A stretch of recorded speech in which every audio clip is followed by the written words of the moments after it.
Muchas gracias, Alice. Pues muy buena tarde a quienes ya están por acá. Nos vamos a ir incorporando, que el resto de sus compañeros también se vayan uniendo a la sesión. Hoy vamos a continuar con este módulo dedicado a las conexiones entre la comunicación y el derecho electoral. Ayer hicimos un breve repaso sobre cómo evolucionó por ahí el análisis de la comunicación como un proceso. Vimos estos tres grandes clasificaciones, por ahí de los modelos comunicativos, hablábamos de que tenemos modelos lineales con una concepción un poco más técnica, tenemos por ahí pues estos modelos que pues no solo es técnica, sino que además es una visión pues un tanto limitada porque hablan de la comunicación como esta dimensión solamente unidireccional con públicos que son públicos muy pasivos. Muy buenas tardes, ya veo por ahí a varios saludando.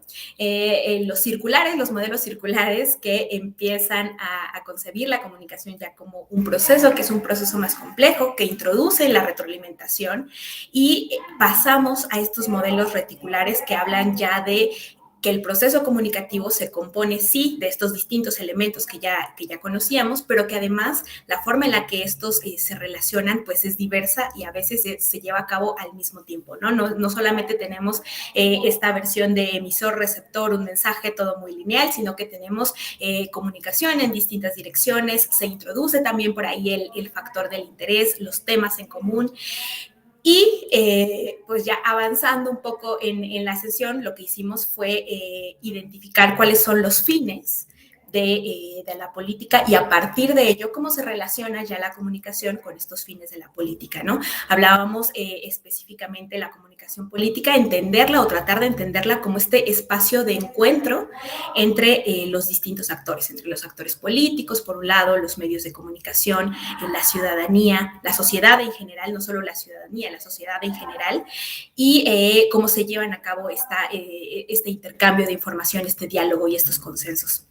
Y por ahí, pues lo que hicimos fue identificar cuatro grandes dimensiones de la comunicación política, ¿no? Hablábamos de la instrumental, de la ecuménica, la competitiva, la deliberativa. Entonces, tenemos que hay dos grandes ámbitos de la comunicación política, dos grandes territorios, recuperando por ahí lo que veíamos ayer de territorios y de arenas. Una de estas de estos territorios sería el acceso al poder y la representación de intereses, que ayer lo que hicimos fue avanzar también un poco en el tema de la propaganda y lo que yo les decía o les proponía es que era una visión de la propaganda de forma más genérica, porque lo que vamos a hacer hoy es entrar ya de lleno en los distintos tipos de propaganda y por ahí tratar de analizar cómo es que ha evolucionado el modelo de comunicación mexicano con base también en estos distintos tipos de propaganda. Entonces, vamos por acá. Esto lo vimos el día de ayer, permítanme un segundo, déjenme llego a donde los quiero llevar.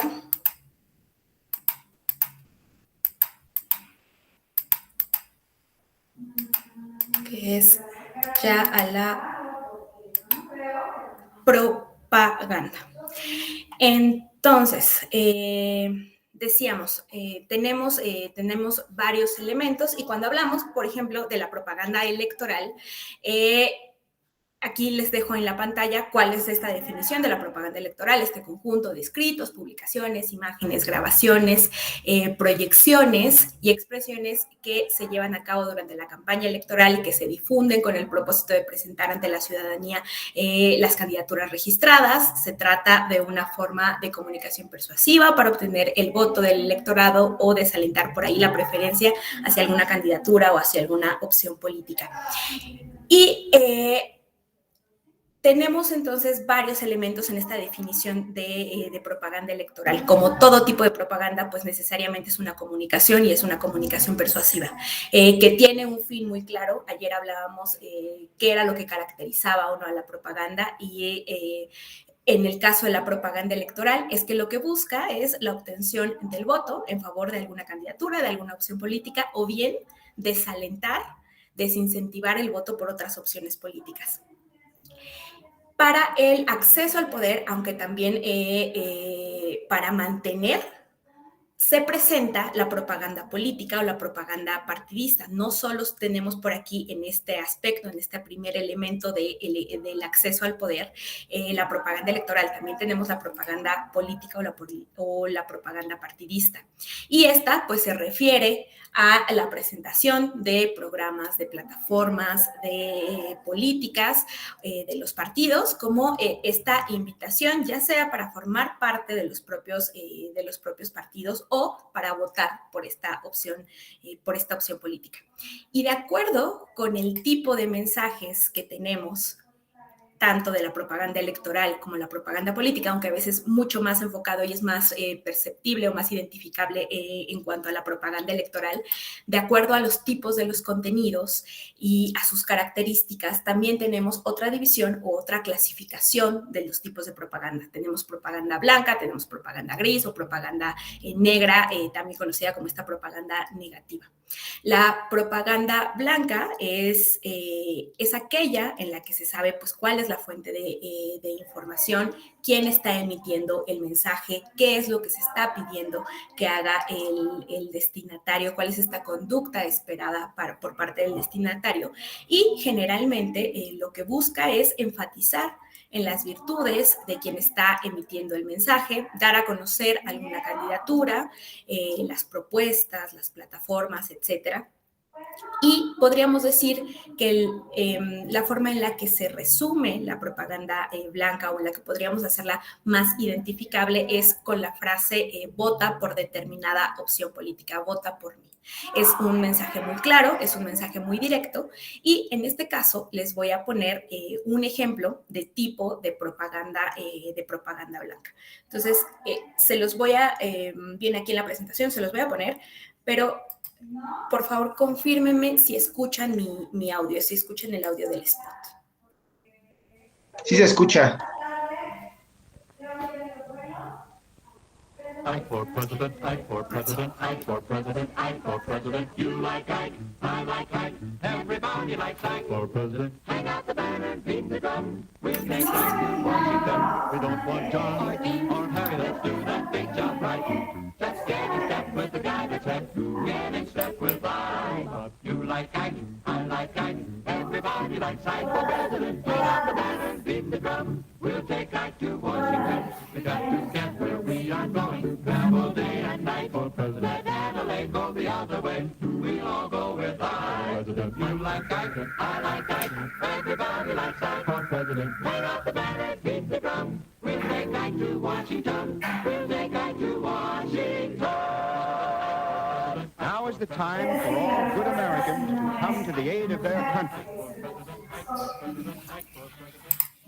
Por ahí esos videos recomendados no los puedo quitar de la reproducción, les tapé un poquito el final, pero bueno, este spot es de la campaña presidencial del 52, en el que compiten o contienden Eisenhower y Stevenson en Estados Unidos, y más allá de este jingle pegajoso y del trazo que seguramente a algunos les recordó a estas caricaturas de Disney, porque pues precisamente quien diseñó este spot en cuanto a la imagen, a los gráficos, pues fue el hermano, ¿no? Fue Roy Disney quien diseña este spot. Pero bueno, más allá de eso, este spot tiene distintos elementos que podemos identificar del tipo de propaganda blanca. Y aquí me gustaría preguntarles cuáles elementos pueden identificar ustedes en este spot. ¿Cuáles elementos ubicaron?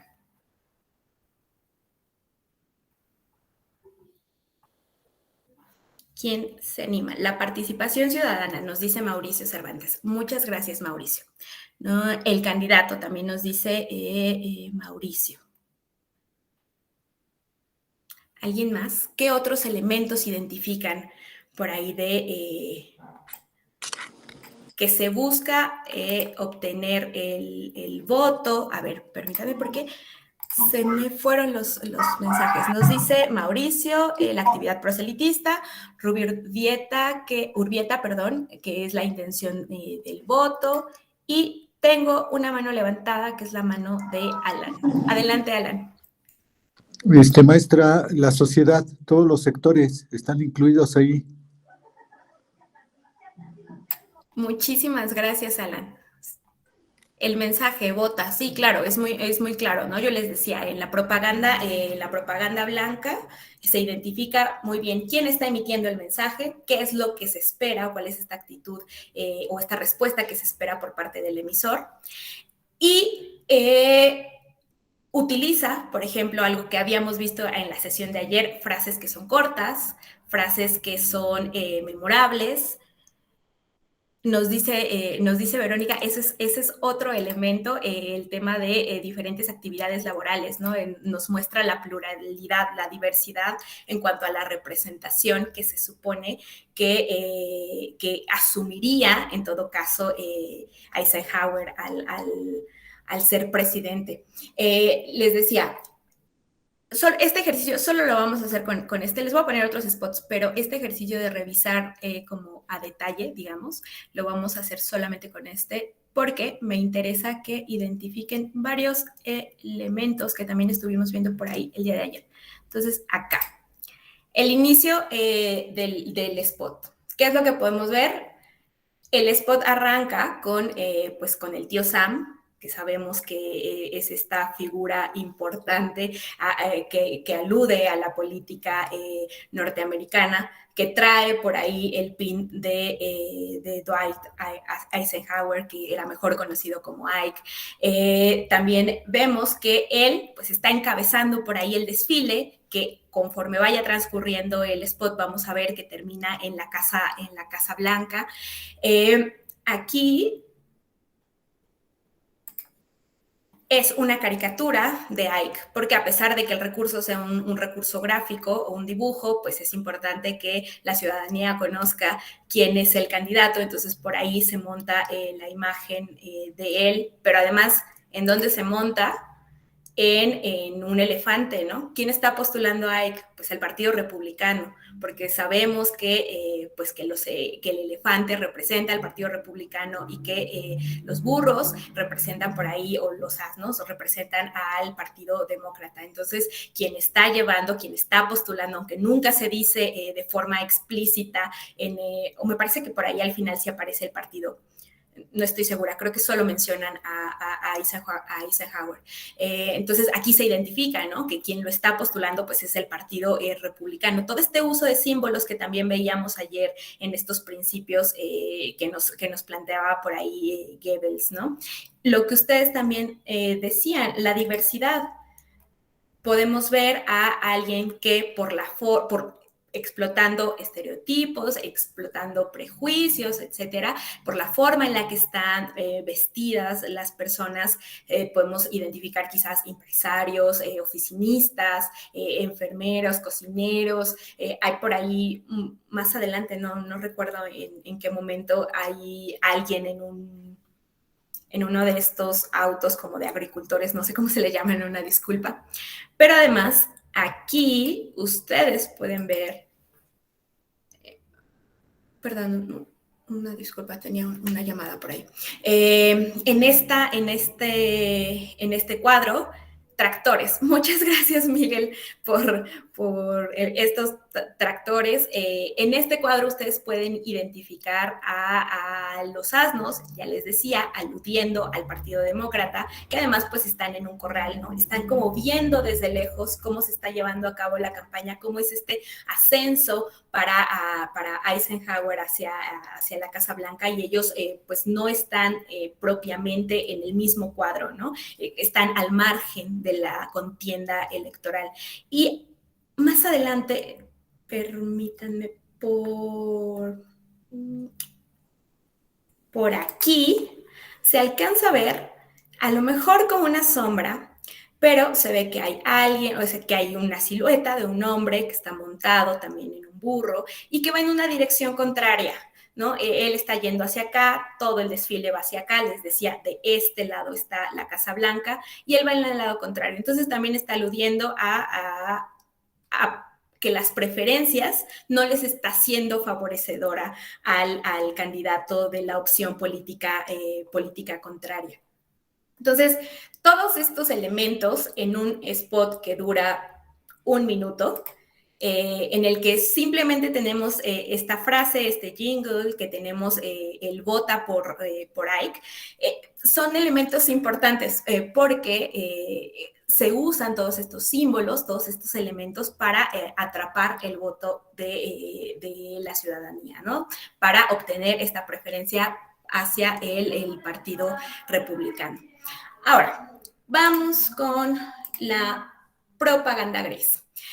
La propaganda gris, en esta se encuentra en duda la veracidad de la fuente de la información, o sea, de la fuente del mensaje, es decir, quién está emitiendo el mensaje, o el mensaje en sí, o ambos elementos. Puede ser incierto si es verdad lo que se está diciendo y quién lo está diciendo. Y tiene como trasfondo un llamado a no votar por determinada opción política o a sopesar, por ejemplo, yo estoy tratando de utilizar cierto mensaje para demeritar una opción política y al mismo tiempo para posicionar mi opción política. Y ese es uno de los ejemplos que vamos a ver, no recuerdo si en esta o en el de propaganda negra. Denme un segundo. Aquí les voy a compartir va el de Daisy. 1, 2, 3, 4, 5, 7, 6, 8, 9, 10, 9, 8, 7, 6, 5, 4, 3, 2, 1, 0. These are the stakes to make a world in which all of God's children can live, or to go into the dark. We must either love each other or we must die. Vote for President Johnson on November 3rd. The stakes are too high for you to stay home. Vi por ahí el mensaje de varios, ¿no? Que es tétrico, es impactante. Y bueno, esta es mi acotación cultural. A veces nos sorprendemos de los spots que ahora estamos transmitiendo, que de repente vemos, pero cuando nos vamos a la historia de la propaganda, y sobre todo en Estados Unidos, ¿no? Que sabemos que no hay tanta restricción al respecto, porque pues lo que se prevalece es el tema pues, de la libertad de expresión como máxima. A veces podemos encontrarnos ejercicios bastante más, pues más impactantes por utilizar sus mismas palabras. Es propaganda pura y dura, nos dice por ahí Claudia. Este spot se presenta en el marco de las elecciones ahí de la década de los 60. Es un spot que es de Lyndon B. Johnson, en el que está haciendo un llamado explícito en su favor, pero el mensaje de fondo, porque ustedes ven ahora, ¿no? Terminamos con en este fotograma con el llamado al voto por Johnson. Sin embargo, el trasfondo es demeritar a la otra opción, como ya les decía. Si votas por el otro candidato, que en ese momento era Barry Goldwater, si votabas por él, lo que estaba diciendo Johnson es que era probable que se desatara por ahí una guerra nuclear, ¿no? Porque Goldwater era conocido en el país por representar una postura bastante conservadora. En su momento él se opuso a la ley de los derechos civiles en Estados Unidos, era abiertamente anticomunista, es decir, todos estos elementos que las personas conocían a partir de los discursos, a partir de la forma de ser y de conducirse de Goldwater, pues lo que hace Johnson es retomarlos y formar este mensaje que dura muy poquito y que también es muy directo en su intención. Si votas por él, tu familia, las cosas que quieres pueden estar en peligro, conmigo ¿no? Es mejor y además pues no te arriesgues. Es un poco este es el mensaje que trata de poner sobre la mesa. Pero entonces, porque vi que empezaron a aparecer mensajes y se me perdió qué decían. Mauricio nos dice que es demasiado violento. Verónica nos dice que no parece propaganda electoral. Sí, al inicio puede no parecer una propaganda electoral, pero termina con este mensaje impactante, ¿no? Y el siguiente tipo de propaganda, o sea, si este les pareció duro, en realidad, pues sí, el mensaje es muy fuerte. Sin embargo, es muy claro quién lo está emitiendo, ¿no? Sabemos quién lo está publicando y lo que es un tanto incierto aquí sí es el contenido del mensaje, porque a pesar de que tenemos este contexto de cómo es Goldwater, no tenemos la certeza de que en caso de que él ganara, pues, o hubiera ganado, se hubiera desatado esta guerra nuclear. Eso es lo incierto, eso es lo que no podríamos considerar como una verdad. Y en el caso de la propaganda gris, de la propaganda negra, perdón, en esta, el contenido del mensaje no solo no se puede comprobar, sino que en muchas ocasiones la fuente de información, el emisor, quien está emitiendo este mensaje, también es incierta.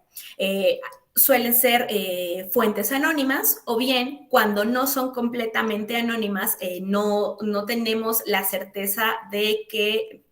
Ahora que veamos un ejemplo, les voy a decir por qué no es completamente anónima, sin embargo, pues no tenemos esta certeza de quién está emitiendo el mensaje.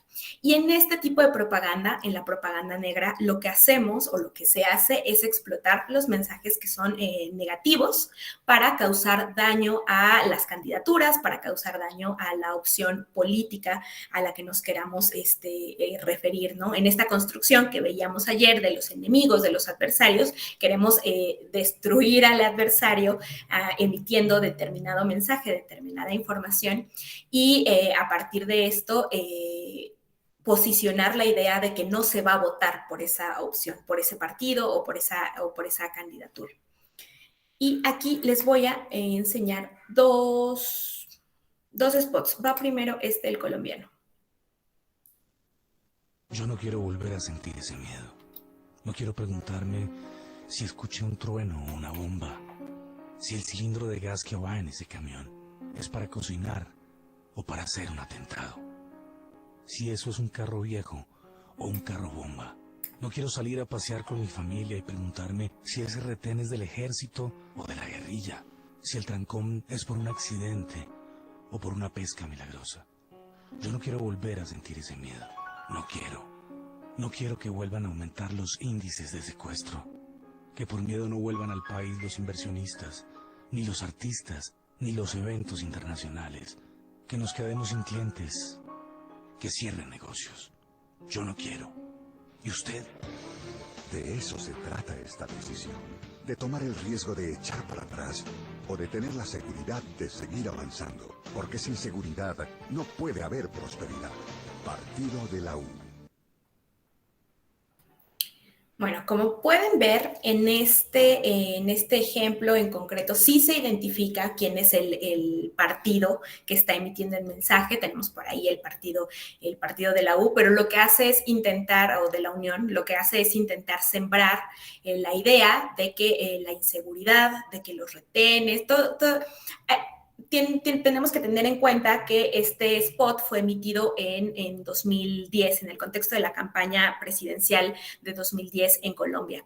Y si ustedes recuerdan, pues en ese entonces los problemas en cuanto a la inseguridad, los problemas con el narcotráfico, los problemas con la guerrilla en Colombia eran aún más severos. De hecho, pues se hicieron por ahí públicos varios temas de falsos positivos, de asesinatos de personas que no tenían nada que ver con el narcotráfico ni con la guerrilla, pero que habían sido pues asesinadas de forma extrajudicial, ¿no? Entonces había varios problemas de seguridad. Este spot se presenta, el Partido de la Unión nació por ahí en 2005, me parece, para ayudar en la reelección de Álvaro Uribe.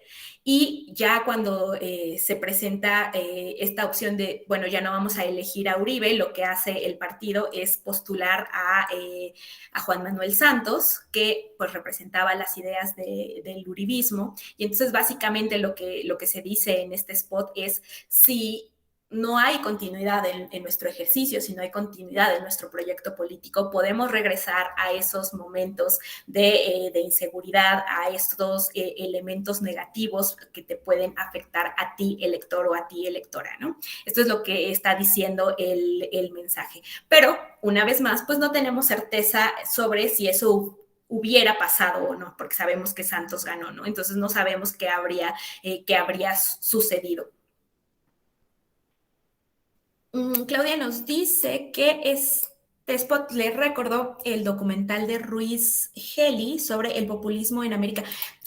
Yo sé que tenemos sentencias al respecto, pero yo le soy muy sincera, yo no, pues no sé si realmente entiendo que este documental nunca se estrenó. Recuerdo perfecto el caso, cómo llegó a la sala, cómo se analizó todo este tipo de propaganda que se hizo en los autobuses, en los parabuses. Y pues de hecho también nos puede recordar un poco la campaña de 2006 del peligro para México, ¿no? De cómo se retoman estos elementos. El segundo ejemplo que les quiero poner es uno de Venezuela. Si lo que quieres es copiar algo que para ti fue bueno, ten cuidado. Porque puedes tener una muy mala copia.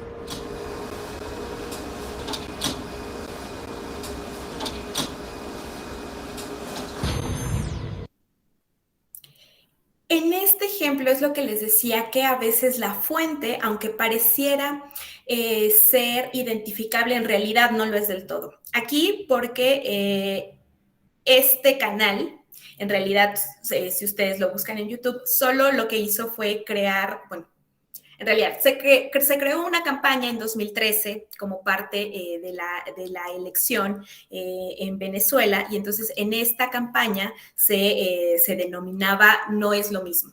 Y se crearon varias estrategias, varios canales, cuentas de Twitter, de Facebook, se crearon varios elementos para, recordemos, la propaganda tiene que ser cuidadosa, constante y estratégica, y lo que se hizo fue tratar de posicionar estos mensajes por de distintos medios. Entonces, en realidad, a pesar de que sale de esta asociación o de esta campaña con este eslogan de no es lo mismo, en realidad, pues no podemos identificar quiénes están detrás. Nunca se identificó propiamente quiénes eran los que estaban generando este tipo de contenido. Sí, la oposición, pero ¿quién de la oposición, no? Y que a veces esto es uno de los principales problemas a los que se puede enfrentar la autoridad, en el caso, por ejemplo, mexicano, para poder identificar quién está emitiendo alguno de los mensajes en las distintas plataformas. Ahora, les decía, con este spot que pues no tenemos clara quién es la fuente, que sabemos que está diciendo que Maduro no es una buena opción, que es una copia, prácticamente una mala copia o una copia barata de Hugo Chávez, pues tenemos un contenido de propaganda negra. Ahora,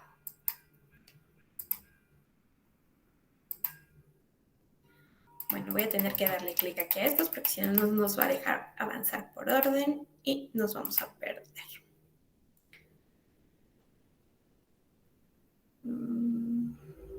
Permítanme. Vamos aquí. Les decía ayer que la comunicación en general y también la comunicación política dependen del contexto social, del contexto político, cultural, y no solo dependen de él, sino que también pues evolucionan con este. Podemos identificar al menos dos estilos de propaganda político-electoral. Tenemos el estilo estadounidense y tenemos el estilo español. En el caso del estadounidense, pues está cargado más a esta visión instrumental que revisamos de la comunicación política, al marketing político. Y en el caso del modelo o el estilo español, que aunque sabemos que se ha modernizado, tiene o tuvo una mayor carga ideológica. ¿Y por qué si les planteo que hay dos grandes modelos de comunicación política? Ustedes pueden ver por acá en pantalla 3 modelos. Bueno, porque en el caso de México hay un híbrido dependiendo del modelo, del momento histórico en el que nos ubicábamos. De repente comenzamos con una visión un tanto más tradicional, un tanto más ideológica, y por ahí fuimos avanzando y fuimos migrando al modelo estadounidense, en el que lo que se hace pues es básicamente una oda a una personalización de quien va a ocupar el cargo público.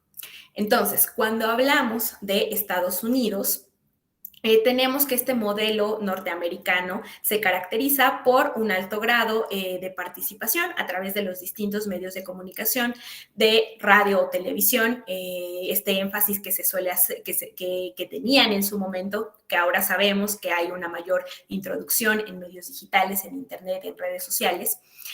Y lo que caracteriza a este modelo es que adopta estrategias de la comunicación comercial o de la publicidad, y por ello los equipos que se conforman en este modelo de comunicación suelen tener una mayor participación, una mayor incidencia de estrategas de comunicación, expertos en sondeos, en relaciones públicas, en imagen, porque les decía, de lo que se trata es de exaltar la imagen de la persona que se va a postular a un cargo de elección. Los politólogos que están en la sesión recordarán esta evolución de la conceptualización de los partidos políticos a partir de Sartori, a partir de Duverger, a partir de otros autores. Pero para quienes no están tan familiarizados con esta evolución en la conceptualización de los partidos políticos, y porque esto es importante, porque está concatenado con cómo fue avanzando también, fueron avanzando los distintos modelos y cómo fue avanzando la comunicación política. Les voy a contar muy rápidamente en qué consiste esta evolución. Recordemos que cuando hablamos de partidos políticos, pues por ahí los primeros tipos de partidos que teníamos eran estos partidos de cuadros, ¿no? Que nacen en la primera mitad, a inicios del siglo XIX, a mediados del siglo XIX, que son partidos sin tanta estructura, controlados por unos cuantos líderes, con líderes muy, muy específicos y además con una muy poca participación. Y de estos partidos de cuadros pasamos por ahí ya a los partidos de masas a inicios del siglo XX. ¿Por qué? Por la extensión del voto, por este mayor impacto que tuvieron las ideologías en este momento histórico. Y estos partidos, los partidos de masas, pues tenían ya una mayor organización, a diferencia de estos partidos de cuadros. Tienen estructuras mejores organizadas, estructuras centralizadas, fuertemente articuladas, con una base muy amplia de militantes, porque pues, por eso se denominan partidos de masas, pero posteriormente pasamos ya a los partidos atrapatodo, ¿no? A los catch-all, y que lo que buscaban en estos partidos pues ya era llegar a un electorado más amplio, ya no quedarnos con el tema ideológico, no atarnos, por decirlo de alguna forma, al tema ideológico, sino que los partidos atrapatodo es yo necesito votos y voy a modificar en función de ello cómo voy a articular mi mensaje, cómo voy a llegar a las personas. Y entonces, pues, se alejan de la ideología, tratan de convencer a un electorado que es un electorado más diverso, y pues esto también obedece al crecimiento de la clase media, ¿no? Y a que quizás después de todos estos, a las guerras, a la Segunda Guerra Mundial, al tema de la Guerra Fría, pues las personas también están un poco temerosas de hablar de ideologías fuertemente, ¿no? Porque podrían parecer un tanto peligrosas cuando hablamos de las ideologías entendidas en su contexto, ¿no? Y por ello es que pues hay una ampliación de esta clase media, hay una diversificación de los intereses y por eso tienen una mayor cabida estos partidos atrapatodo. Y estos partidos atrapatodo, pues lo que hacen es abrirles el paso ya a los partidos profesionales electorales, que son básicamente los que tenemos actualmente, ¿no? Que atienden a grupos con base en intereses muy concretos, muy específicos, que tienen... a pesar de que siguen existiendo las plataformas políticas, las propuestas, las agendas que cada uno de los partidos impulsa, pues también sabemos que hay una distancia considerable de las ideologías, ¿no? Hay un cierto desapego y también hay una especialización en las campañas. Entonces, la forma en la que van avanzando estos partidos políticos, también avanza la comunicación. Cuando estamos hablando de partidos de masas, de entrada, como lo veíamos ayer, cuando los distintos autores, líderes, concebían a las masas como masas no pensantes. Entonces, la información que nosotros, como si yo estuviera en esa época, ¿no? La información que se transmitía en ese momento, pues era una información solamente basada en estímulo-respuesta. No se pensaba que esta masa pudiera razonar, entonces simplemente si te digo vota por mí, vas a votar por mí. Y entonces tampoco había una mayor investigación al respecto, una estrategia más detallada de cómo poder alcanzar a ese tipo de público o a ese tipo de electorado medio reacio, todavía no convencido de por cuál opción política votar. Pero conforme tenemos muchísimas más opciones, conforme tenemos estos partidos atrapatodo de, pues un día yo te estoy diciendo que represento determinados intereses, pero mañana voy a representar a algunos otros, y conforme vamos pasando también a los partidos profesionales electorales, pues entonces se desdibuja un poco este tema, y lo que tratamos de hacer es conseguir al mayor número de electorado posible para colocarnos en las preferencias, para obtener un cargo público. Ahora, en el modelo estadounidense deja atrás a los partidos de cuadros, deja atrás a los partidos de masas y abre paso a una dinámica en la cual el centro es la competencia electoral, es llegar a un público más amplio. Hay una personalización de la política. Y este es el eje de la propaganda electoral en este modelo. El partido y el programa, aunque no dejan de existir, pasan a un segundo término, son secundarios. Y las campañas pues enfatizan en quién se está postulando, cuál es su personalidad, cuál es su aspecto, cómo es percibida por parte de los electores. Esto es lo que se empieza a explorar ya en el modelo estadounidense. Ahora, ¿qué pasa con el modelo español? En este modelo español se pueden identificar 4 grandes subetapas, ¿no? Bueno, etapas.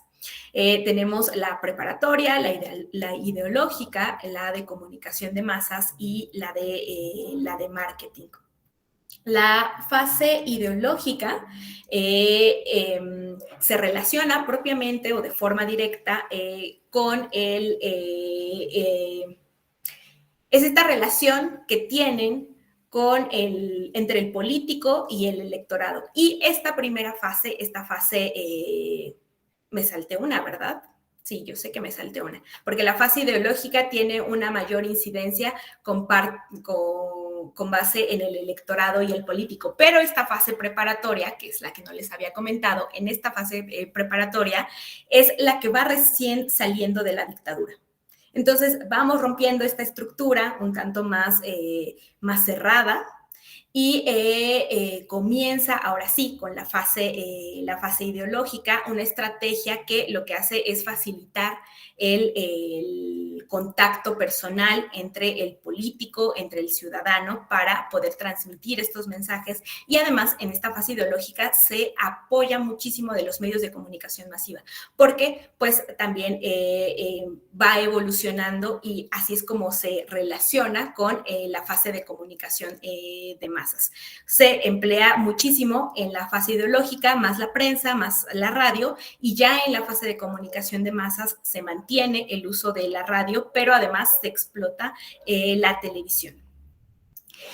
Y en la fase de comunicación de masas hay un incremento de la competencia política porque hay una mayor movilidad de la representación en ese país, hay una aparición de otras opciones políticas, de otros partidos, de otras candidaturas, y entonces lo que se trata de buscar es establecer determinados mensajes a partir de esta oferta, ¿no?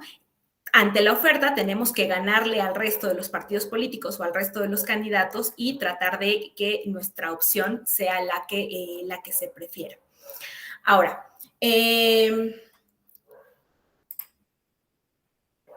listo. En la última etapa, que es la etapa del marketing, les decía, lo que hace es recuperar algunos de los elementos del modelo estadounidense, de esta explotación de la imagen de los candidatos, de la personalización de la política. Y se inicia con la profesionalización de las campañas electorales, con procesos que ya incluían una mejor investigación, una mejor planificación, un mejor despliegue de medios de comunicación. ¿Qué es lo que pasa con el modelo mexicano? Bueno, en el caso del modelo mexicano, hay quien apunta por ahí que no existe un modelo de comunicación política como tal. No sé si alguno de ustedes han escuchado hablar de que no existe un modelo de comunicación política, que no podríamos estar hablando propiamente de esto. ¿Por qué? Porque se dice que se reduce a las normas, que se reduce a los criterios que se han emitido para preservar la equidad en la contienda, para preservar los principios rectores de las elecciones. Pero debemos de tener en cuenta que cuando hablamos de los modelos, de cualquier tipo de modelo de comunicación, bueno, de cualquier tipo de modelo, no solo de comunicación, de cualquier tipo de modelo de un fenómeno que es un fenómeno complejo, tenemos que tener en cuenta 3 condiciones o 3 elementos. El primero es que haya una conceptualización de este fenómeno o de este objeto de estudio, de este objeto de análisis. Y en este caso, podemos hablar de que tenemos elementos característicos del proceso de comunicación, que ya veíamos ayer. Tenemos al emisor, al receptor, el canal, el código, etcétera.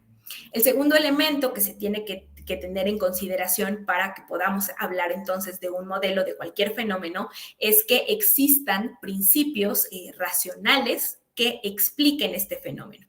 Y en comunicación política estaríamos hablando de cómo se conceptualiza la dinámica y la relación entre los elementos que componen a este proceso comunicativo. Si es, lo veíamos ayer, por estímulo-respuesta en estos modelos que son más lineales, si estamos hablando solo de transmisión de la información, si hay algún tipo de construcción quizás colaborativa de significados, de representaciones, a partir de este intercambio, etcétera. A esto nos referimos con los principios racionales que expliquen este fenómeno. Y por último, tenemos que tener en cuenta los mecanismos que a su vez relacionan ambos elementos, articulan ambos elementos, tanto los conceptos como los principios. Entonces, cuando hablamos de esto, estamos identificando si hay algún tipo de decodificación de la información, cómo se interpreta, cómo se retroalimentan los mensajes, etcétera. Para conceptualizar entonces el modelo de comunicación política mexicano, pues no podemos quedarnos solamente con las reglas, ¿no? No podemos hablar de que solo lo que dice la LEGIPE, solo lo que dice la Constitución, ese es el modelo.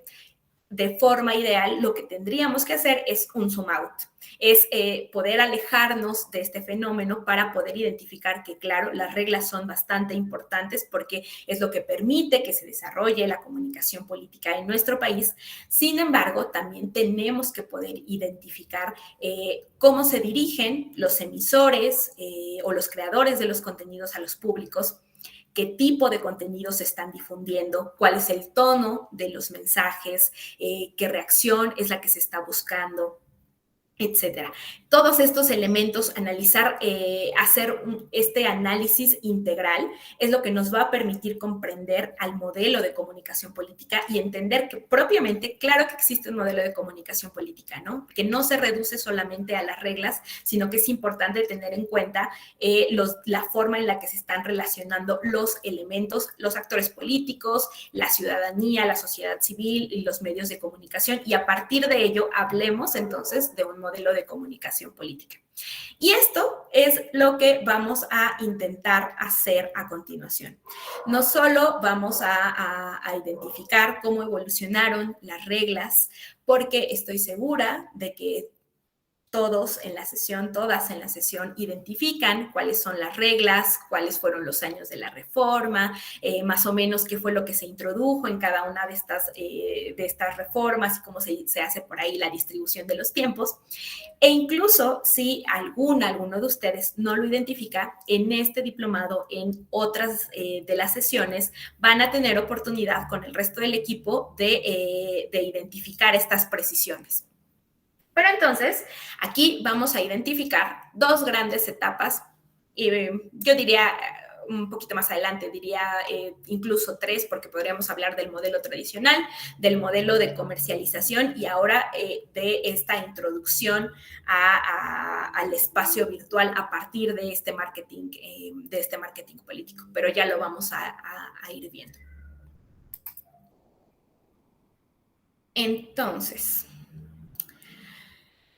se dice, desde esta visión un tanto más formal del modelo de comunicación mexicano, que surge o que tiene sus orígenes con la reforma de 1973. ¿Qué es esta reforma? Que le da acceso a los partidos políticos, a radio y a televisión. Pero aquí me gustaría preguntarles, ¿por qué consideran que podemos hablar ya de comunicación política hasta la década de los 70 en el caso de México? ¿Por qué no antes? Porque veíamos algunos de los spots que les mostraba, gracias Alberto, que estamos hablando de que en Estados Unidos, en los 50, en los 60, ya tenemos por ahí varios ejercicios interesantes de comunicación política. Entonces, vamos primero con Alberto y después con Juan Ignacio. Adelante, Alberto. Tiene que ver un poco con la parte de la competitividad también. Bueno, sé que la competitividad completa o más plena se dio hasta el 2000, pero anteriormente comenzaban a darse esos esbozos de reconocimiento de partidos contrarios al partido único del régimen, ¿no? Porque anteriormente los partidos contrarios eran de cierta manera no reconocidos constitucionalmente o ilegales, y poco a poco se fue dando este paso hacia una apertura de la existencia de más opciones, aunque no eran netamente competitivas hasta dentro de 30 años después. Muchísimas gracias, Alberto. Juan Ignacio, adelante. Sí, gracias. Buenas tardes a todas y a todos. Porque considero que también influye mucho el devenir histórico, ¿no? Venimos saliendo como país de la revolución, y luego después de la revolución vienen otros movimientos sociales como la Guerra Cristera y la consolidación de un partido fuerte. Entonces, todo ese proceso no permite difundir ese tipo de situaciones para hablar de una comunicación política como tal, porque veníamos en un proceso de aglutinamiento social. Entonces, cuando una vez que está consolidado esta situación, se empiezan a ver otras perspectivas y es cuando surge la necesidad de enfatizar la comunicación política. Por eso considero que es a partir de los 70s y no antes. Muchísimas gracias, Juan Ignacio. Pues sí, como Alberto y Juan Ignacio nos comentan, no podríamos hablar de la necesidad de enfatizar en la comunicación política en un ambiente en el que no hay competencia, ¿no? Básicamente, porque pues aunque tenemos por ahí la primera ley electoral del 1918, o aunque tenemos ya pues esta creación de distintos partidos políticos, pues, siempre tenemos que referirnos en nuestra historia, que tener en cuenta lo que significó el Partido Nacional Revolucionario estas modificaciones que tuvo a través de los años, cómo llegó a convertirse en este partido hegemónico y qué fue lo que implicó para la historia político y social mexicana, ¿no? Porque si habláramos solamente de el avance técnico o del avance de los medios de comunicación, pues tendríamos por ahí que en la década de los 40, en los 50, pues ya teníamos, además de que antes ya teníamos el tema de la radio y que estaba bastante bien posicionada, pues en la década de los 40 tenemos la primera transmisión de televisión, por ahí en el 46, en la década de los 50 se hace este primer canal comercial, que uno de sus primeros ejercicios o de sus grandes ejercicios fue precisamente transmitir por ahí uno de los informes presidenciales de Miguel Alemán, pero no podemos ser omisos a esta parte de la historia, a que que existió durante muchos años un partido hegemónico y que pues si bien existían otros partidos, lo cierto es que pues tenían nulas posibilidades de ganar, ¿no? De obtener realmente triunfos electorales. Y que con reformas electorales previas a las del 73, poco a poco se va moviendo este sistema para permitir la pluralidad y para permitir la diversidad. Con la reforma, por ejemplo, de 1946, ¿no? Que fortalece a los partidos políticos, con la reforma del 63, que introduce por ahí esta figura de los diputados de partidos, o con otras reformas que lo que nos permitieron hacer es que ya existieran alguna oposición en el Congreso, ¿no? Poco a poco se fueron abriendo estos espacios de representación y como se fueron abriendo estos espacios de representación, pues entonces fue importante y cobró una mayor relevancia el acceso a los medios de comunicación y en general, pues empezó a desarrollarse ya el modelo de comunicación política en el país. Antes de esta etapa, adelante, Juan Ignacio. No, sí, continúe, pero es que ahorita que antes de que se me vaya la idea, ahorita que estaba hablando de que también a la par de estas necesidades surgen los medios de comunicación, pues efectivamente, ¿no? ¿Cómo íbamos a comunicarnos sin medios de comunicación?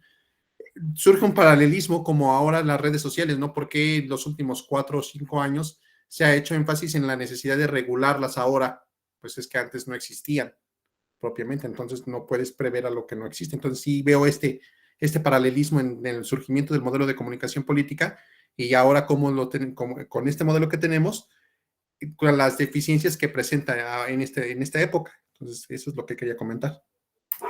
Muchas gracias, Juan Ignacio. Pero no necesariamente. A lo que voy es... tenemos presencia de la radio desde la década de los, con una mayor presencia desde la década de los 20 en el caso mexicano. Tenemos una mayor presencia de la televisión entre los 40 y los 50. Sin embargo, pues esta apertura que se hace ya a la competencia político-electoral se hace hasta la década de los 70. Entonces, hay un ligero desfase. Sin embargo, pues sí, es claro que pues necesitamos de estos medios técnicos, de estos espacios para poder utilizarlos también para llegar a más personas. Ahora, antes de este momento, pues no era tan importante el acceso a los medios de comunicación porque con este partido hegemónico, el mensaje que se transmitía desde el poder era el mensaje que llegaba y como no había otras opciones políticas reitero, sabemos que existían otras opciones políticas, pero que no tenían oportunidades reales de obtener espacios, es como pues se queda un poco por ahí relegada la comunicación. ¿Qué pasa con la reforma de 1977? La Ley Federal de Organizaciones Políticas y Procesos Electorales concede a los partidos políticos tiempos en radio y en televisión, tiempos que son de forma mensual, de forma equitativa. los mensajes de los partidos tenían ya por ahí preferencia en la programación del tiempo oficial, y en periodos electorales también se les otorgan espacios a los partidos políticos para esta cobertura a nivel nacional. Recordemos que con esta reforma, con la del 77, también se eliminan a los diputados de partidos y modificamos nuestro sistema electoral. Pasamos a tener ahora un sistema electoral mixto porque se incorporan o se introducen los diputados de representación proporcional. Y esto, pues necesariamente implica que hay una mayor representación de intereses diversos, ¿no? Porque eso es lo que, a pesar de que a veces haya estas críticas a las diputaciones de representación proporcional, sabemos que los sistemas mixtos y que los sistemas de representación proporcional lo que incentivan es precisamente la pluralidad, que grupos minoritarios o que otras personas que de otra forma no podrían tener acceso a espacios de representación puedan ubicarse en estos lugares de toma de decisión. Ahora, con la reforma de 1982, lo que pasa es que se concede. Un segundo, solo termino esta para que no nos perdamos y te doy la palabra, Julio César. Se conceden los 20 minutos a los partidos de forma semanales y aquí pues tenemos que tener en cuenta que a pesar de que hay esta apertura por parte desde la regulación para que los partidos de la oposición ya tengan algunos espacios, pues lo cierto es que los medios de comunicación siguen dando mayor cobertura, mayores espacios al partido en el poder, ¿no? Y entonces, pues, evidentemente, esto se ve afectado o afecta los intereses y la representación de los partidos de oposición. Ahora sí, adelante, Julio César. El micrófono, ya sé. A ver, intentemos. ¿Tienes por ahí tus audífonos? Creo que sí.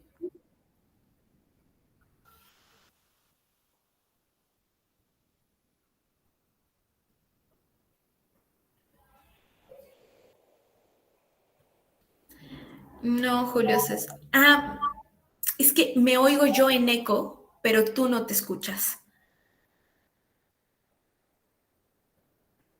Perfecto, muchísimas gracias. Yo lo leo ahora que nos lo compartas por escrito.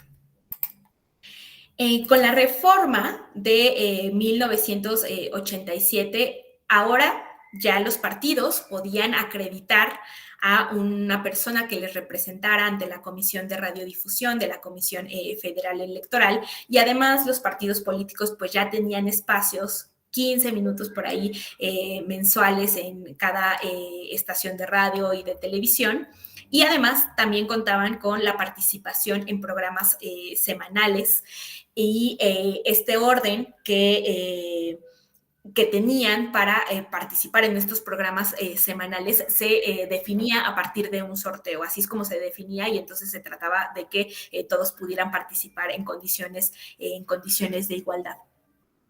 Nos dice, ahora ya llegó ese mensaje de Julio César, nos dice, la reforma del 77 era urgente y necesaria. En la elección presidencial solo hubo un candidato, José López Portillo. Sí, de hecho lo vamos a ver un poco más adelante, solo que en el caso de López, estamos hablando, bueno, de López Portillo, porque ahora tenemos otro López y es más difícil ubicar. De López Portillo estamos hablando que esa elección tan controversial fue la elección del 88. Pero sí, ahora lo vamos a revisar. Les decía que además esta reforma, la del 87, introduce por ahí que el partido que tuviera una mayor votación podía tener, ustedes recuerdan esta figura de la cláusula de gobernabilidad, a lo mejor por ahí les suena, yo sé que lo han visto en otras sesiones o a lo mejor en algún otro de nuestros programas, ¿no? Pero esta reforma, la del 87, es la que incorpora esta cláusula de gobernabilidad, y entonces cada uno de el partido que obtuviera un mayor porcentaje de votos, la mayor preferencia en las elecciones, era acreedor a tener un número de diputados tantos necesitara para obtener una mayoría absoluta. Y entonces, a pesar de que se había avanzado un poquito durante estos años en el tema del pluralismo y de la diversidad, pues también vemos cómo todavía sigue este estira y afloja y estos frenos para el tema de la competencia, ¿no? Y se introduce esta cláusula de gobernabilidad que un par de reformas más adelante pues se va a eliminar precisamente por lo que implica para la pluralidad. Ahora, recuperando lo que decía Julio César, en la elección de 1988, pues se presenta este tema tan controversial en el que pues solo hay un candidato, ¿no? Las demandas, estoy ahí perdida, hay una fuerte demanda, perdón, es que siento que de repente se me va la señal. Denme un segundo, déjenme ver si tengo algo más conectado. No. Ya, listo. Hay una demanda por parte de la ciudadanía de que exista una mayor transparencia en las elecciones. Se gesta ya con la reforma de 1990, se crea el IFE, que sustituye pues por ahí a la Comisión Federal Electoral como esta autoridad responsable de la organización de las elecciones, y esta reforma introduce varios cambios para impulsar ahora sí la equidad en la contienda. Entre ellos, pues se mantiene este tema de los 15 minutos en un periodo ordinario para los partidos políticos, pero se asigna ahora sí de acuerdo a la fuerza política. Y además se les permite a los partidos políticos que soliciten Julio, te voy a cerrar el micrófono, aunque no, es que creo que no lo puedo cerrar, pero de repente suena como eco. Los partidos podían ya solicitar transmisión de los programas de cobertura regional. Muchas gracias, Julio César. Programas de cobertura regional, y también podían participar en programas adicionales que se daban durante este periodo en televisión y en radio. Ahora, con la reforma del 96, que esa no se las puse por acá, pero con esta reforma del 96 se introduce la fórmula famosísima del 70-30 para el tema de la distribución de los tiempos del Estado en radio y en televisión. Recordemos, el 70% se distribuye de acuerdo con el porcentaje de votos alcanzados en las elecciones federales previas inmediatas, y el 30% se distribuye de forma igualitaria a todos los partidos políticos para que puedan tener acceso a radio y a televisión, y para que puedan llegar a la ciudadanía, puedan posicionar sus propuestas, sus plataformas. Y cuando pasamos a la fase de comercialización o al modelo estadounidense en el caso mexicano, todo esto que vimos hasta el 2000 es una visión del modelo tradicional de comunicación política, un tanto más cargado a la fase ideológica española, un tanto más cargado a ese modelo que prevalece en este modelo español. Y es con la elección del 2000, con la elección presidencial de Vicente Fox, con la que ya inicia esta etapa de comercialización de la comercialización en el modelo mexicano, ¿no? Comienza esta exacerbación del candidato, hay una incorporación de modelos mercadológicos, se le da una mayor importancia a quien se está postulando a un cargo público, y de forma como más sencilla, la forma en la que se puede sintetizar este tipo de modelo, este modelo de comercialización, es que el candidato es como una especie de producto, y que el electorado son estos potenciales consumidores. Aquí, tanto en el modelo estadounidense como a partir de la década a partir del 2000, podemos identificar esta parte ya de la profesionalización de las campañas electorales.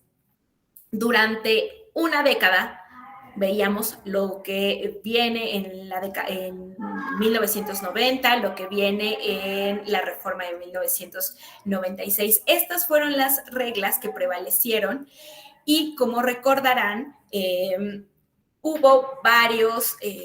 bueno, me parece que en la elección presidencial de 2000 no hubo tantas quejas al respecto del modelo de comunicación política como sí lo hubo ya por ahí para la elección de 2006.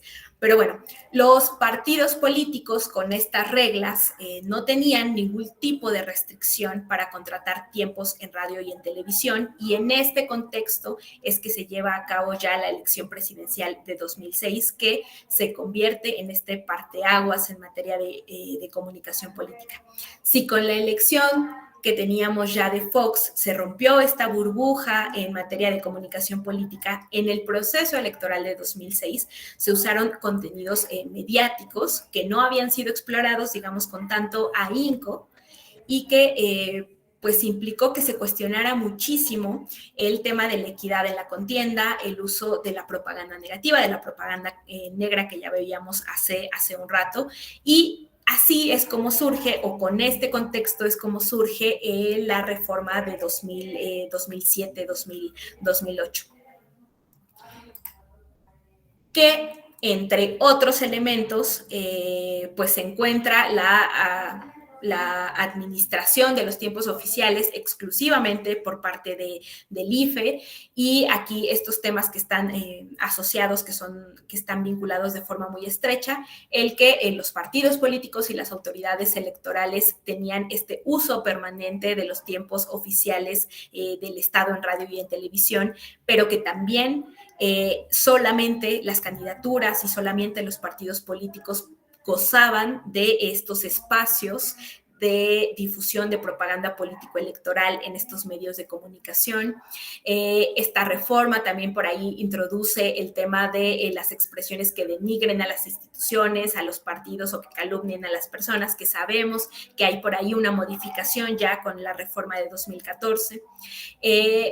Establece restricciones temporales ya a la propaganda gubernamental, establece que desde el inicio de las campañas y hasta la jornada electoral, la propaganda que se pueda difundir por parte de quien está en la administración pública solamente puede ser con fines informativos, precisamente para tratar de paliar estas fuertes críticas al respecto de la equidad en la contienda. Recordemos que algo de lo que se dijo en su momento sobre la elección de 2006 es que desde la presidencia había habido algún tipo de incidencia en favor de alguno de las personas que estaban contendiendo en ese momento. Y también, pues, esta reforma incorpora un régimen de responsabilidades y de sanciones. Les decía que al respecto de las reglas muy, muy específicas del modelo de comunicación, me voy a quedar hasta aquí sobre estas reglas. No voy a entrar a más detalles de la reforma de 2014 ni a los criterios que se han emitido, porque pues esto es algo que ustedes van a ir viendo a mayor detalle en el desarrollo de este diplomado. Pero sí es importante que tengan en cuenta que después de esta reforma, después de la reforma del 2007, quizás por ahí a partir de las elecciones de 2009, que es en donde empezamos a ver algunos casos que ya se asocian con el uso de Internet, de YouTube, cómo se utilizaron para las campañas político-electorales, es que podemos entonces hablar de una fase de comercialización en el modelo político de comunicación política mexicana, pero con un mayor uso de los recursos digitales, con esta introducción al Internet, a las plataformas, porque en ese momento pues no había tanta explotación de redes propiamente, de Facebook, de Twitter, pero sí tenemos ya en 2009 varios casos al respecto del uso de YouTube, de videos que se cuelgan por ahí que no sabemos de quién los está emitiendo. Entonces, a partir de esta época podemos estar hablando de este modelo de comercialización, pero con el énfasis en el tema digital. Se trata, y ya nos lo apuntaba también hace un rato Juan Ignacio, no podemos hablar quizás de comunicación de política digital y de lo que se necesita para regular las redes sociales sin entenderlo desde el contexto histórico. Ahora, se trata esta visión de la comercialización con el uso de los recursos digitales de una combinación de la comercialización con el mercadeo de las campañas electorales, que pues lo que hace es trasladarse precisamente al espacio virtual, con los beneficios que esto implica, pero también con todos esos desafíos que esto implica, ¿no? No podemos hablar de que todo es bonanza cuando hablamos de las redes sociales y del Internet. Sabemos que se tienen que diseñar estrategias comunicativas para atrapar la atención de los distintos públicos, de las distintas comunidades digitales. Sabemos que no es nada sencillo porque es modificar el tipo de mensaje, los discursos en función de este tipo de públicos. Sabemos que hay una multiplicidad de estímulos. Tenemos que competir con esos distintos estímulos en un periodo muy, muy corto, ¿no? Me parece que son 6... Yo la última vez que lo revisé, me parece que eran 6 segundos los que te da alguien de atención en Internet. No estoy segura si eran 6 o 3 segundos, pero es muy poco tiempo. Entonces, en realidad, estamos compitiendo contra todo esto cuando hablamos del modelo de comunicación en Internet y en redes sociales. Ahora, la comunicación política termina con el acceso al poder. O sea, cuando ya se avanzó en este acceso al poder, ahí termina la comunicación política. No tenemos ningún otro. Julio César nos dice que no. A ver, ¿quién? Noemí nos dice que no. Era una pregunta para ver si seguíamos atentos. Yo al inicio de la sesión les decía que hay 2 grandes dimensiones prácticas de la comunicación política. Entonces, no, la respuesta es no debe seguir en el ejercicio del poder, nos dice Julio César. Así es. La comunicación política no termina cuando se accede al poder. De hecho, varios teóricos lo que apuntan es que considerarlo así, considerar como que la comunicación política termina cuando alguien ya obtiene una curul o ya obtiene ya está en un cargo de elección popular. En realidad, este es uno de los principales o de los graves errores que puede llegar a tener esa opción política y que afecta directamente en las elecciones posteriores.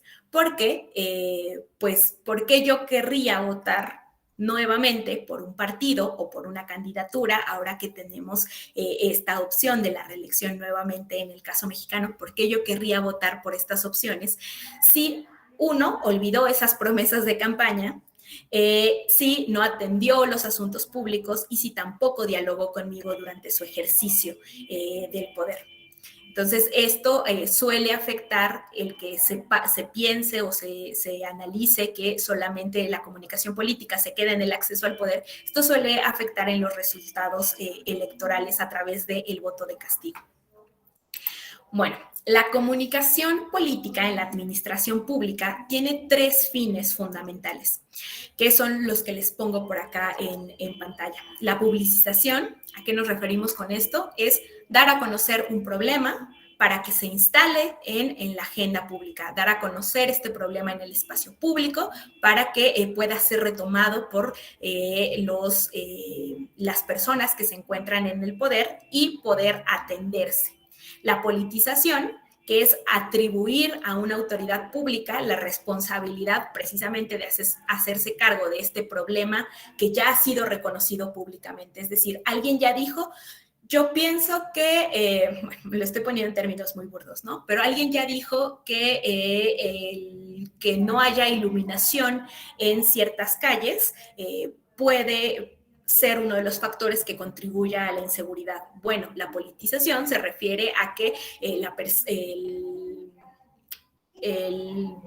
la persona responsable de la alcaldía, el órgano responsable de la alcaldía tiene que tiene que retomar este problema público para poder resolverlo.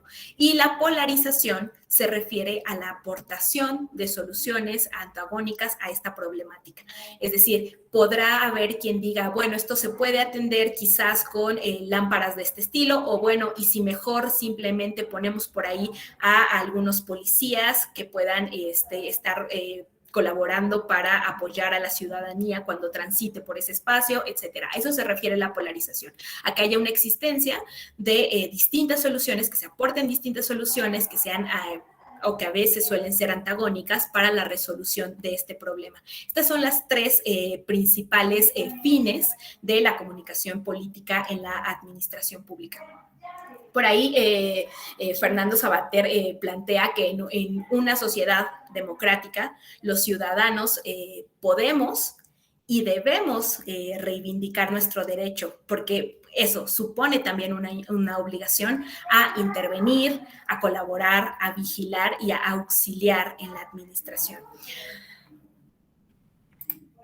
Y en ese sentido, si bien podemos decir que la campaña es este esfuerzo de persuasión y de venta, por llamarlo de alguna forma, cuando estamos hablando ya de la administración pública, implica un diálogo, implica consenso de intereses, implica consenso de posturas. Y de ahí la importancia de reconocer la comunicación política en la administración pública para que los actores políticos no confundan el que ahora se encuentren en estos espacios de toma de decisión con una extensión de la comunicación político-electoral. Veíamos que un tipo de propaganda es la propaganda político-electoral que tenemos y que se acota al territorio del acceso al poder, pero cuando estamos hablando de la administración pública se utilizan otros elementos.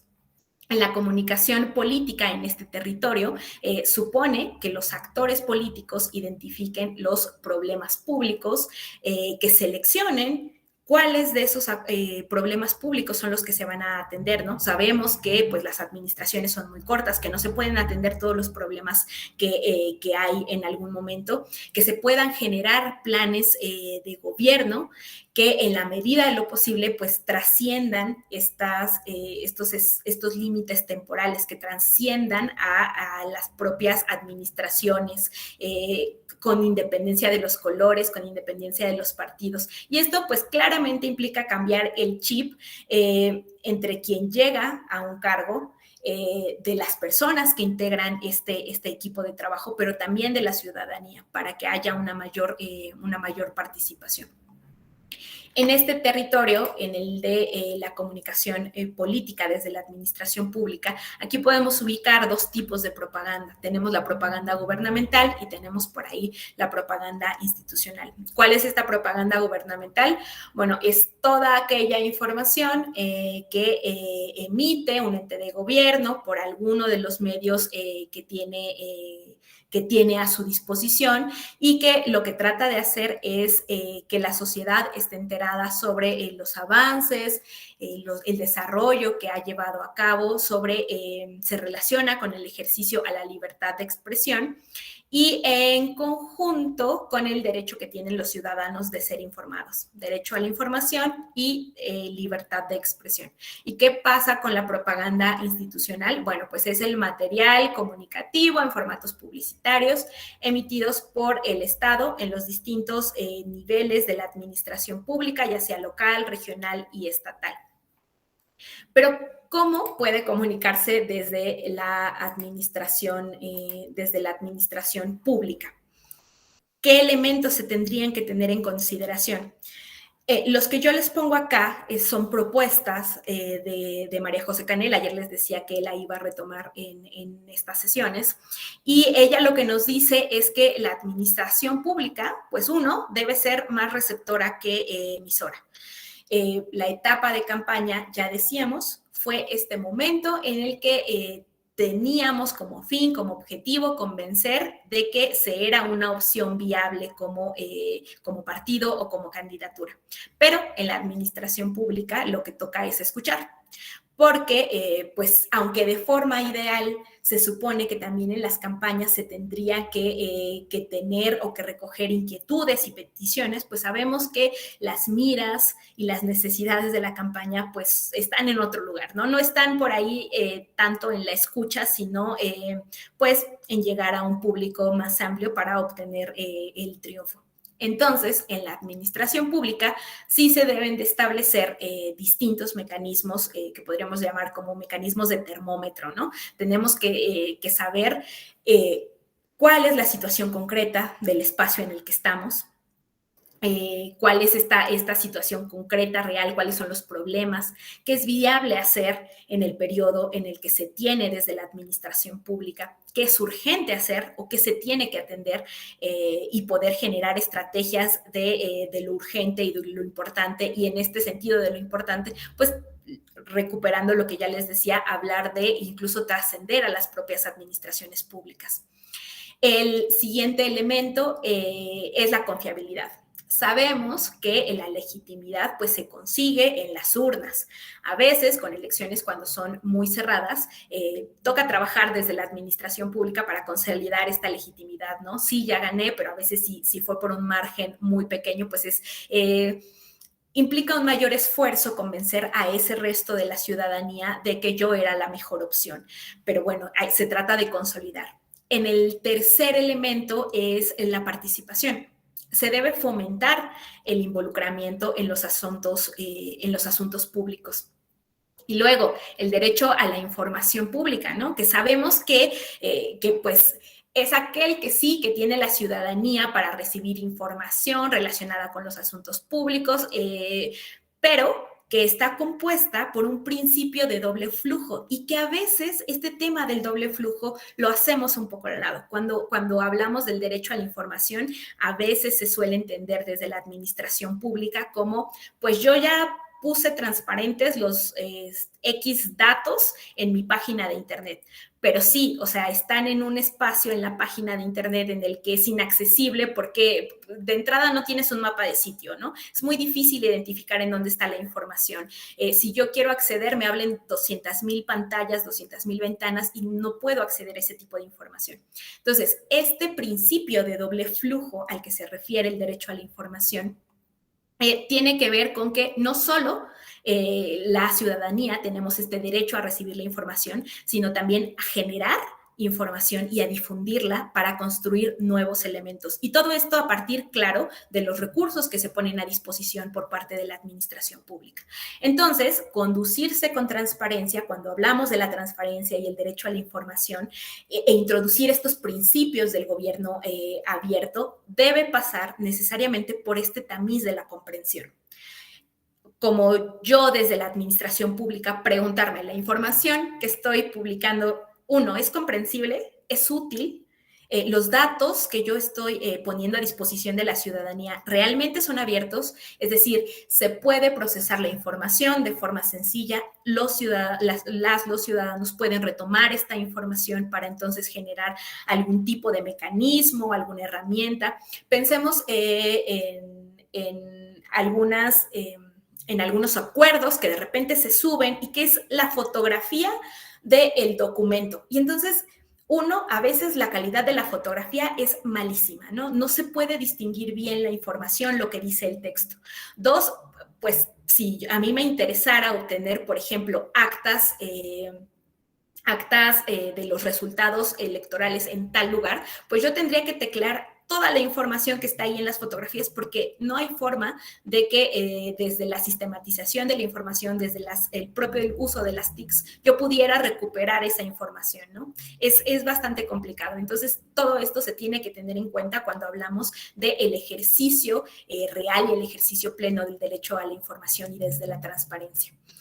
Y por eso es importante que ambas dimensiones se tomen en consideración y se protejan en conjunto en el sistema, tanto la recepción de la información, pero también esta posible formulación y uso y articulación de los datos que se están poniendo a mi disposición. Y por último, tenemos el tema de incorporar las tecnologías de la información. Sabemos que el uso de las TIC pues ha magnificado esta capacidad de la ciudadanía para involucrarse en temas de su interés, ¿no? Hay un mayor acceso, se promueven las discusiones, se promueve el intercambio, admiten estas tecnologías de la información, la movilización y la articulación de voluntades para poder seguir exigiendo una mayor transparencia, una mayor rendición de cuentas. Y en este sentido, otro de los retos a los que se enfrentan los gobiernos tiene que ver precisamente con el uso de las tecnologías de la información. A veces se introducen algunas herramientas, ¿no? Se introducen quizás redes sociales, tenemos por ahí alguna página, pero queda un tanto a un lado la comprensión de los alcances que tienen estas tecnologías de la información. No se promueve a veces la retroalimentación, no se recogen inquietudes, son difíciles de navegar y claro, yo sé, a lo mejor alguno de ustedes está pensando, bueno, ¿qué pasa con esas comunidades en las que todavía tenemos bastantes rezagos en cuanto al acceso al Internet? Ya no hablemos ni siquiera de educación digital, estamos hablando del acceso al Internet. Bueno, sí, pero tenemos que tener ambas opciones, ¿no? Tenemos que tener el acceso e incentivar y fomentar la participación de la ciudadanía, como ya veíamos en los elementos hace un rato, de forma cercana, a pesar de que no haya estos recursos, pero también fomentar la incorporación de estos elementos tecnológicos, de estas herramientas tecnológicas. Y en el caso del gobierno electrónico, pues se debe garantizar que haya eficiencia en los procesos, que haya transparencia, que se incentive esta participación ciudadana. Estos son los elementos que se tienen que tener en consideración para la comunicación desde la administración pública. Yo por acá, a final de la presentación, ya les decía que esta presentación la tienen en materiales de consulta en el micrositio, pero al final de esta presentación les puse alguna bibliografía que pueden ustedes consultar sobre comunicación política en general, que quizás les pueda ser de bastante utilidad durante este diplomado, con reserva de que ustedes en materiales de consulta por ahí en el micrositio pueden revisar el programa y Rafa Caballero, que es el coordinador de este diplomado, puso también ahí bibliografía complementaria para que ustedes puedan elaborar su trabajo final, pero igual yo les puse por acá, algunas tienen ligas también por si quieren por ahí puedan revisarlo directamente. Y aquí yo les preguntaría si tienen alguna duda, algún comentario sobre lo que vimos en esta sesión, sobre lo que vimos también en la sesión de ayer. No sé si alguno de ustedes tenga alguna duda al respecto. Sí, levántenme la manita porque, bueno, voy a dejar de compartir porque es que si no, no los veo a todos. Veo a varios, pero no los veo a todos.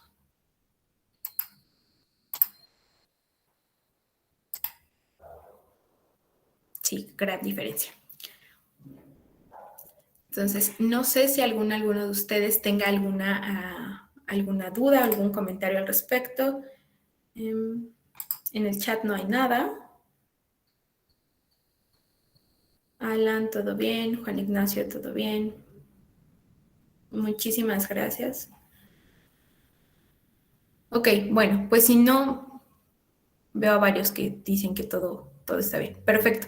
Pues si no tienen ninguna duda, ningún comentario al respecto de esta sesión o de la sesión anterior, pues simplemente les agradezco su atención, su participación en ambas sesiones. Espero que este diplomado les sea bastante fructífero.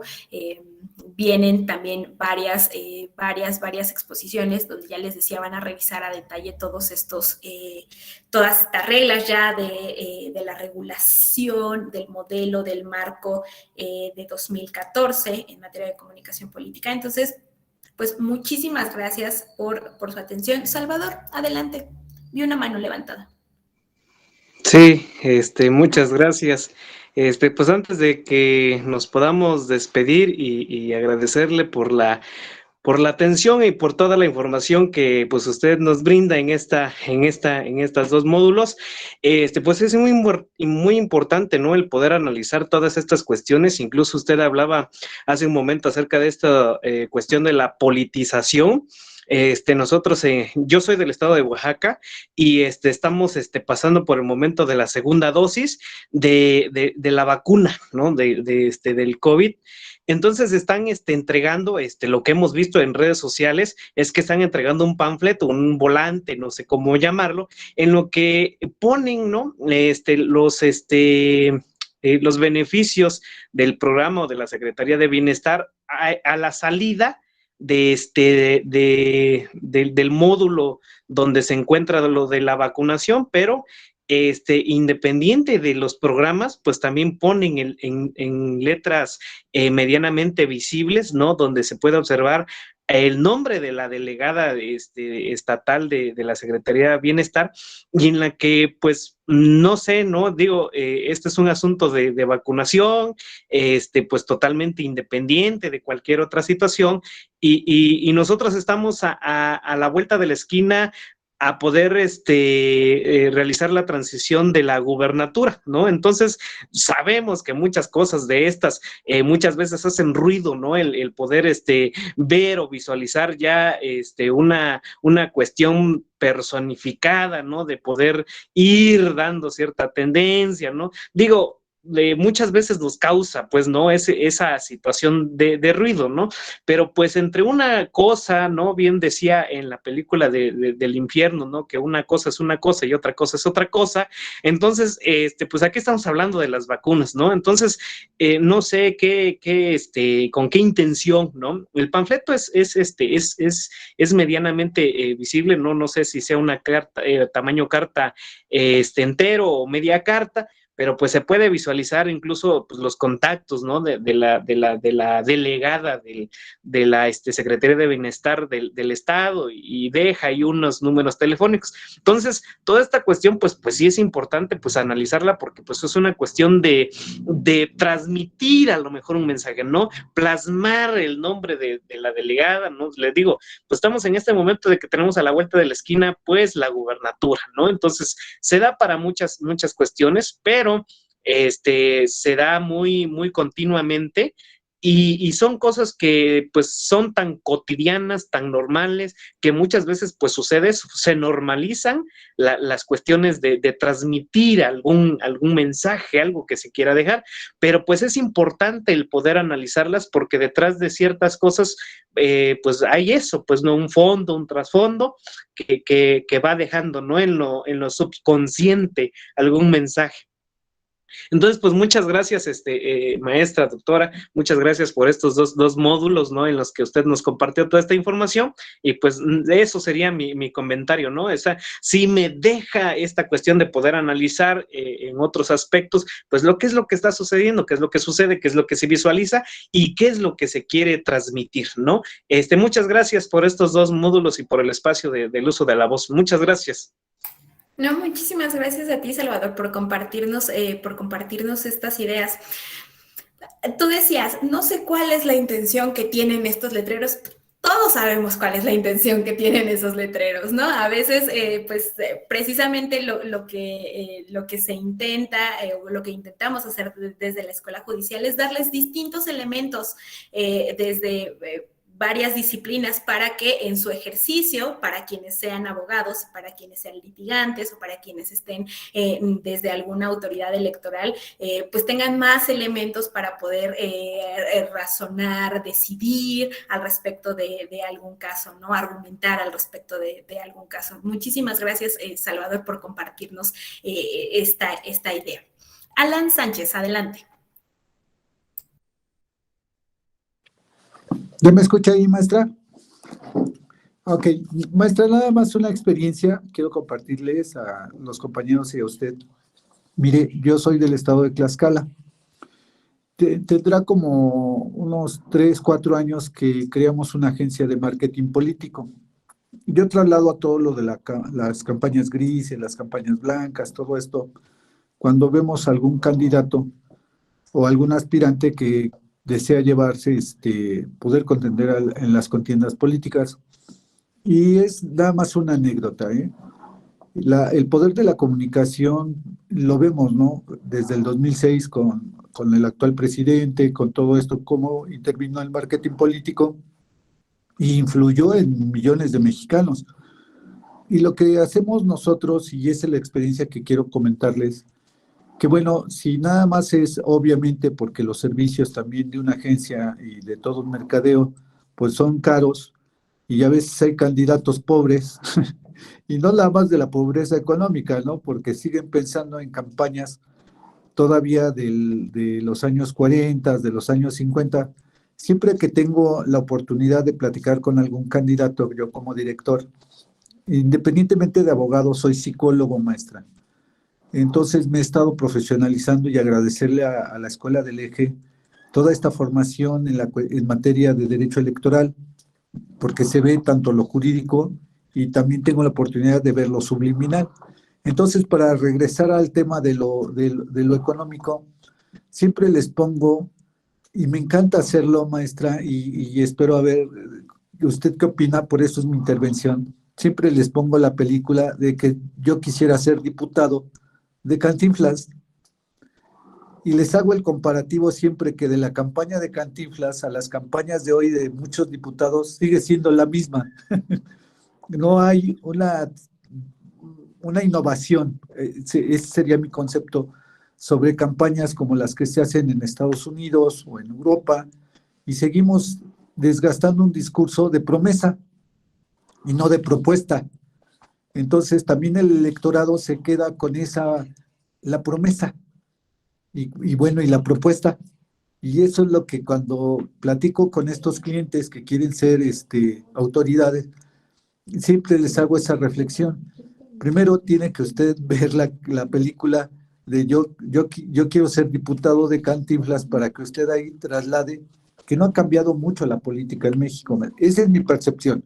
Eso es lo que yo en estos años, maestra, de investigación, de formación, hemos encontrado que no hay muchas variantes, ¿no? Y lo vimos en el año pasado, bueno, lo vimos este año, ¿no? En algunos procesos electorales, que de verdad las campañas daban mucho que desear, ¿no? Y ahí está reflejado una sociedad que se conforma con este tipo de candidatos, ¿no? Y de propuestas políticas. Le agradezco la atención, maestra, y espero su comentario, que sí me va mucho a fortalecer lo que ya le dije. Muchísimas gracias, Alan. Esa película es una película a la que les gusta mucho analizarla desde el derecho electoral. El doctor José Ramón, ustedes saben, es un experto haciendo esta vinculación del cine en general con temas de democracia. Entonces, además de los programas que ya tiene por ahí, recuerdo que en estas sesiones, en estas jornadas universitarias, le encanta poner esa película. Yo creo que cuando hablamos del análisis y de la modificación o el desarrollo que ha tenido la comunicación política en el país, a veces también es un tema de oferta y de demanda, ¿no? Entiendo perfectamente que no haya habido una innovación, porque quizás desde la ciudadanía, desde el electorado, desde la sociedad civil, a veces pues se siguen obteniendo los resultados. Alguien mencionaba ayer, me parece, ahora que le encuentre la cara, Jonathan ayer mencionaba en la sesión que estos principios de Goebbels se seguían reproduciendo y que se seguían viendo en distintos países, en distintos lugares actualmente, ¿no? Y yo le decía que pues sí, y que seguramente iban a seguir así porque han sido bastante efectivos. Y también estas campañas es que no hay hay una poca demanda por parte de la ciudadanía de campañas que sean distintas.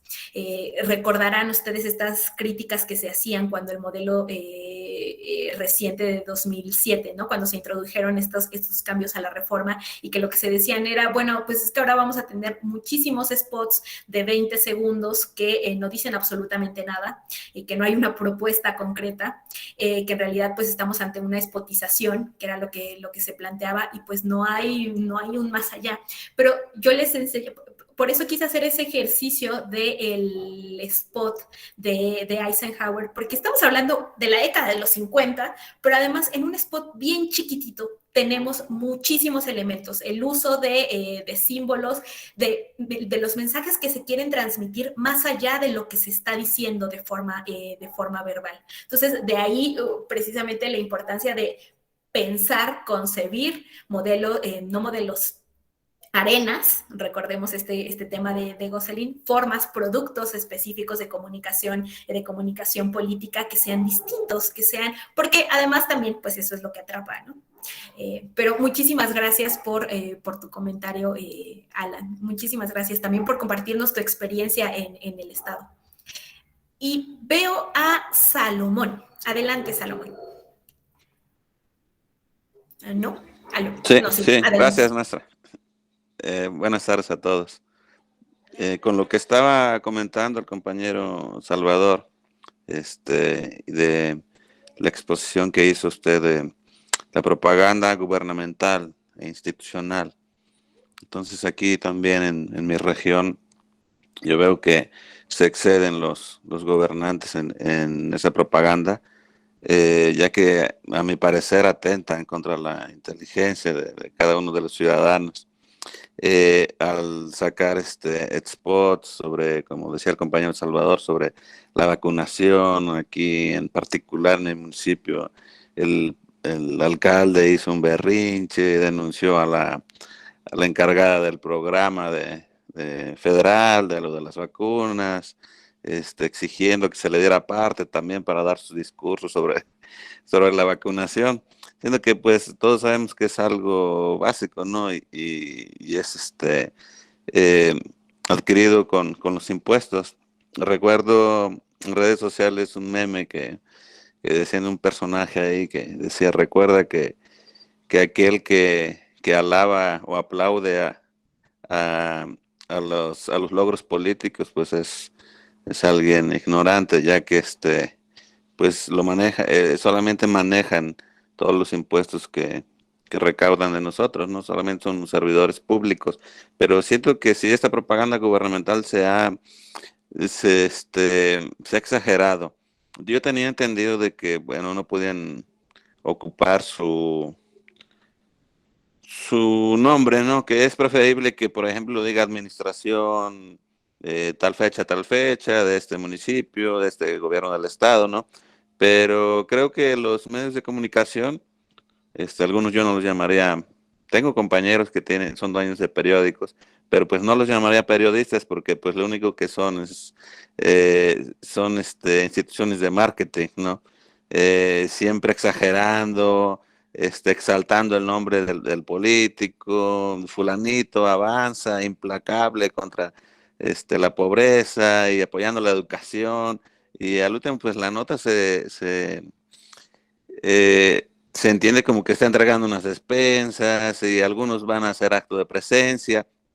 Entonces creo que sí se han excedido en querer hacer esa propaganda política con mentiras, con falacias que no van al caso. Que también quiero agradecerle por estas 2 sesiones, estuvo muy muy completa su información y creo que nos va a ayudar mucho en el curso. Gracias, maestro. No, muchísimas gracias a ti, Salomón. Muchísimas gracias. Vi que alguien escribió en el chat, a Mirna nos decía campañas de show de espectáculo. Supongo que se refería a hace rato, ¿no? A la participación de Alan. Yadmi, veo también tu mano levantada. Así es, buenas tardes a todos. Pues mi comentario más bien es una duda. Aquí yo quisiera preguntarle a usted en cuanto a lo que se tiene previsto de ver en el diplomado sobre un tema que va en referencia a lo que decía el compañero Salvador y el compañero Salomón, que es el no respeto de los tiempos para empezar a destapar a candidatos.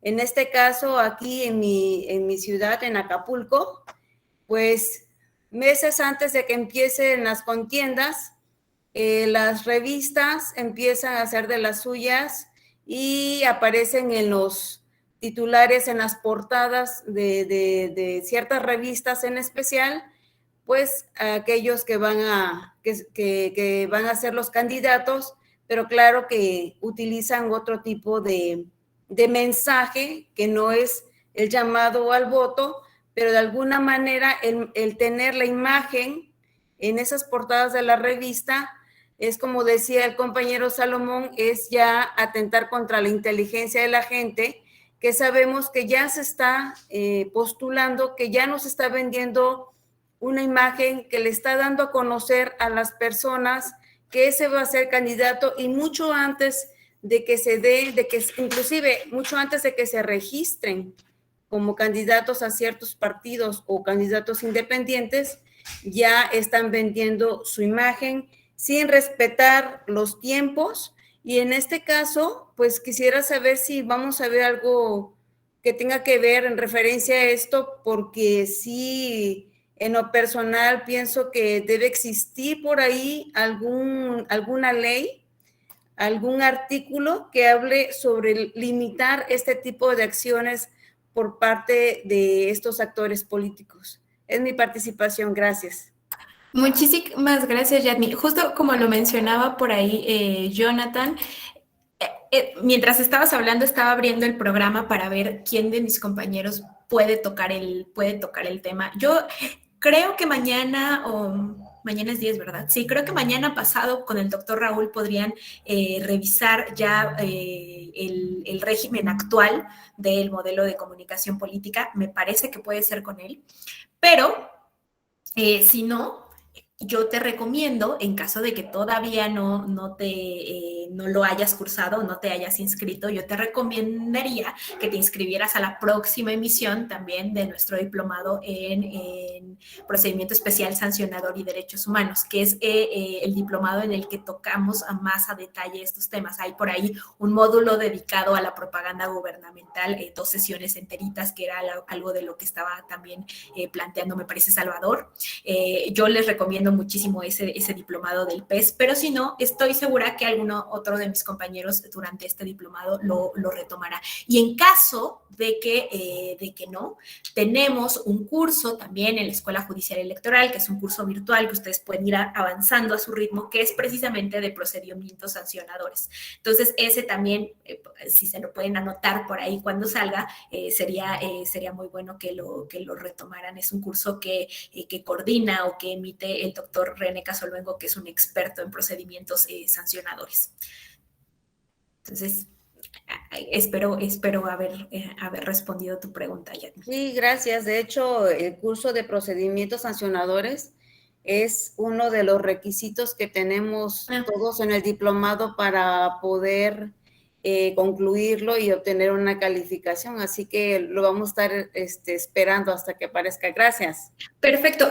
En cuanto a eso de que aparezca, yo esto se los comento, Miguel Ángel, el maestro Miguel Ángel, les hará llegar por ahí un correo electrónico, a lo mejor a mitad del diplomado o un poco antes, la verdad es que no estoy segura en qué momento se los va a compartir, pero diciéndoles que ya están inscritos a ese curso. Si alguno de ustedes ya tiene por ahí la constancia y les mandan la inscripción, no hay ningún problema, no tienen que volverlo a cursar. Con la constancia que ustedes tienen, esa constancia ya es válida para poder tener este requisito como cubierto, pero en caso de que todavía no se hayan inscrito o que todavía no tengan la acreditación, pues entonces directamente desde la Escuela Judicial se les registra en este curso, porque es parte de los requisitos para poder obtener el diploma. Entonces no se preocupen por eso, porque por ahí yo he visto que nos han preguntado en redes sociales que cuándo sale ese curso, y no lo tenemos programado en noviembre todavía, pero para ustedes se va a abrir directamente el espacio y el curso, no se preocupen. Gracias, maestra. No, de nada. ¿Alguien más tiene alguna duda, algún comentario? De no ser así, les dejo por acá en el chat mi correo electrónico en caso de que necesiten bibliografía o necesiten algo, pero ese también está en la presentación. Sí, necesitan algo. Perfecto. Pues muchísimas gracias nuevamente por su atención, por su participación en las 2 sesiones, y que tengan una muy bonita tarde-noche. Hasta luego. Gracias, maestra. Gracias, maestra Vero. Gracias. Gracias. Bonita Hasta noche. luego, maestra. Gracias.